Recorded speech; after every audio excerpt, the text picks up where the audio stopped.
Nabi Ibrahim ni dia digelar Khalilullah. Dia ada dua orang je Khalilullah. Yang pertama Nabi Ibrahim dan yang kedua Nabi kita Muhammad sallallahu alaihi wasallam. Jadi hari ni kita nak cerita pasal Nabi Ibrahim. Kenapa baginda ni digelar Khalilullah? Okey, perkataan Khalil ni asalnya berasal daripada perkataan khullah yang bermaksud al-mawaddah wal mahabbah, iaitu cinta dan kasih sayang. Okey, sebab itulah kekasih dia ni jadi kekasih Allah. Okey, jadi Allah ni bila dia sayang kepada hambanya, okey, dia akan memberikan banyak kebaikan dan kenikmatan kepada hambanya. Iaitu Nabi Ibrahim ni lah. Apa nikmat yang Allah bagi pada dia sehingga dia digelar Khalilullah? Yang pertama baginda digelar Abu al-Anbiya, iaitu bapa sekalian Nabi. Yang kedua, zuriat keturunan baginda ni terpilih menjadi Nabi. Zuriat keturunannya adalah orang-orang yang mulia sahaja. Yang ketiga, Nabi Ibrahim terpilih menjadi orang yang membina Kaabah. Sebagaimana kita tahu kan, Kaabah ni adalah rumah Allah dan dia adalah orang yang membina Kaabah. Jadi sangat istimewa lah Nabi Ibrahim ni. Okay, yang keempat, Nabi Ibrahim juga menjadi sebutan. Sebutan apa? Sebutan orang-orang yang terkemudian. Sebagaimana firman Allah, wa tarakna alaihi fil akhirin, dan kami kekalkan baginya nama yang harum dalam kalangan orang-orang yang datang kemudian. Macam mana? Sebagai yang kita selalu duk baca dalam solat kita kan, dalam tahiyat akhir, kita memberi selawat juga kepada Nabi Ibrahim. Itulah Allah kekalkan nama baginda dengan nama yang harum, okay, dalam kalangan orang-orang yang datang kemudian. Dan Nabi Ibrahim ni juga adalah ikutan kepada orang-orang yang soleh, menjadi ikutan dan imam, orang yang menunjukkan kebenaran dan kebaikan pada keturunannya. Okey, jadi itu yang pertama lah berkaitan dengan kenapa Nabi Ibrahim ni digelar Khalilullah. Okey, yang kedua, bila Nabi Ibrahim ni dipilih sebagai kekasih Allah, kita dapati baginda ni, nama baginda banyak sangat dipuji di dalam Al-Quran. Okey, banyak sangat terima pujian daripada Allah. Allah sebut dalam Al-Quran. Saya ambil beberapa contoh sahaja. Okey. Yang pertama dalam surah Hud. Okay, surah Hud ayat yang ke-75. Ayatnya berbunyi inna Ibrahima lahalimun awwahum munib. Okay, maksudnya apa? Sesungguhnya Ibrahim ni adalah seorang yang sangat penyabar, awwahum munib. Awwah ni berlemah lembut, bertimbang rasa, dan munib suka kembali kepada Allah. Dalam ayat ni saja ada 3 pujian Allah kepada Nabi Ibrahim. Yang pertama, Halim. Halim ni maksudnya sangat sabar, sangat tenang. Okey, kita nak tahu macam mana kesabaran baginda, lepas ni kita akan kupas. Okey, yang kedua, Allah puji Nabi Ibrahim sebagai awwah.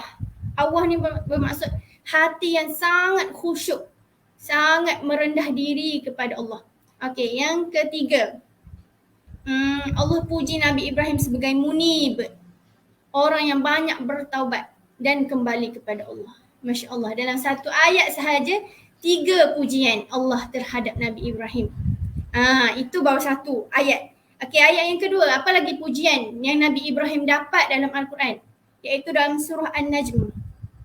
Surah An-Najmi ayat yang ke-37. Wa Ibrahim alladhi waffa. Saya ada masukkan juga tentang pujian Nabi Ibrahim ni dalam buku saya, yang bahagian yang kedua belakang, bab yang ketiga. Boleh lihat di sini. Okey, Allah puji Nabi Ibrahim ni adalah seorang yang sangat memenuhi tanggungjawabnya. Dan maksudnya wa Ibrahim alladhi waffa, dan Nabi Ibrahim yang memenuhi dengan sempurnanya apa yang diperintahkan. Allah puji kenapa? Kerana Nabi Ibrahim ni dia menunaikan tanggungjawab yang Allah berikan kepadanya. Tanggungjawab apa? Kita boleh tengok melalui kisah dia menyampaikan dakwah kepada ayahnya, menyampaikan dakwah kepada kaumnya, menyampaikan dakwah kepada raja, pemimpin dia. Jadi Setiap apa yang diperintahkan kepadanya, Nabi Ibrahim akan selesaikan dengan baik dan sempurna. Okey, itu yang kedua pujian, contoh pujian yang Nabi Ibrahim dapat dalam Al-Quran. Yang ketiga, apa lagi? Okey, ini saya ambil daripada surah An-Nahl ayat 120 hingga 122. Masya Allah. Mari kita tengok apa Allah puji Nabi Ibrahim ni. Inna Ibrahim kana ummatan qanitan lillahi hanifa wa lam yaku minal musyrikin syakiran li an'umih ijtabahu wa hadahu ila siratin mustaqim wa atainahu fid dunya hasanah wa innahu fil akhirati laminas salihin. Okey, dalam surah An-Nahl sahaja ada 5 pujian Allah terhadap Nabi Ibrahim. Subhanallah. Hebatnya peribadi Nabi Ibrahim, hebatnya kekasih Allah ini sehingga kan terlalu banyak pujian. Okey, mari kita tengok ayat ni. Apa pujiannya? Yang pertama, Inna Ibrahima kana ummatan. Nabi Ibrahim ni seolahnya berdiri sebagai satu ummah. Ummah ni apa? Maksud dia mengajarkan manusia kebaikan, menunjukkan manusia contoh yang baik. Itu yang pertama. Allah puji sebagai ummah. Yang kedua, Allah puji Nabi Ibrahim ni sebagai qanita. Qanita ni maksudnya apa? Seorang yang sangat taat kepada Allah. Allah suruh apa, buat saja. Allah larang apa, tinggal saja. Itu qanitan. Yang ketiga, hanifan. Hanifan ni maksudnya seorang yang berpegang teguh dengan tauhid. Yang mana kita tahu Nabi Ibrahim ni seorang yang beriman kepada Allah dan menentang segala bentuk kesyirikan. Lepas ni kita cerita dengan lebih lanjut lah. Okey. Yang keempat, apa lagi pujiannya? Syakiran li an'umih. Okey, Nabi Ibrahim ni seorang yang sangat bersyukur dengan nikmat-nikmat yang Allah bagi kepadanya.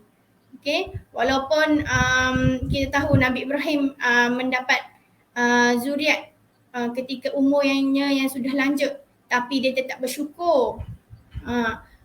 Walaupun dia dapat Nabi Ismail tu, kan? Ketika tu dia sudah tua, tapi bila Allah perintahkan suruh sembelih, dia jalankan juga. Sebab apa? Syakirun li an'umih. Manifestasi kesyukuran dia kepada Allah terhadap nikmat yang dia dapat zuriat tu. Sebab dulu dia doa untuk dapat zuriat yang soleh. Sekarang bila Allah perintahkan suruh sembelih, dia buat benda tu. Okey. Dan last kali dalam ayat yang saya baca tadi surah An-Nahl, Allah puji wa innahu fil akhirati laminas salihin. Dan pada hari akhirat Nabi Ibrahim ni adalah termasuk dalam golongan orang-orang yang soleh. Masya Allah. Masya Allah. Terlalu banyak. Kita kena ambil ibrah. Pribadi hebat baginda ni. Okey. Jadi itu saja saya kongsikan. Banyak lagi sebenarnya apa yang dipuji oleh Allah terhadap Nabi Ibrahim. Tapi setakat itu dulu. Okey. Dan tadi kita dah lihat maksud asal Khalilullah, iaitu kasih sayang Allah. Bila Allah rasa sayang, Allah rasa cinta terhadap hambanya, Allah akan bagi kebaikan. Okey. Yang kedua, bila Allah sayang, Allah akan puji hambanya. Yang ketiga, bila kata seorang kekasih dengan kekasih ni, apa indikatornya? Apa indikator kalau seorang, ialah kalau kita nak mudahkan kefahaman, kalau seorang manusia dia bercinta ataupun berkasih dengan seseorang, apa yang dia biasa buat? Dia akan biasanya dia akan berkomunikasi, banyak berhubung, betul tak? Jadi itulah gambarannya Nabi Ibrahim sebagai kekasih Allah. Nabi Ibrahim sangat banyak berdoa dan doanya banyak dicatat dalam Al-Quran. Masya Allah. Yang saya kira-kira doa Nabi Ibrahim dalam Al-Quran ni ada lebih 10. Masya Allah. Kalau kita kaji satu-satu tu, kita boleh amalkan. Okay, jadi hari ni saya ambil beberapa contoh doa Nabi Ibrahim. Yang pertama yang biasa kita amalkan dan boleh amalkan. Doanya pendek sahaja.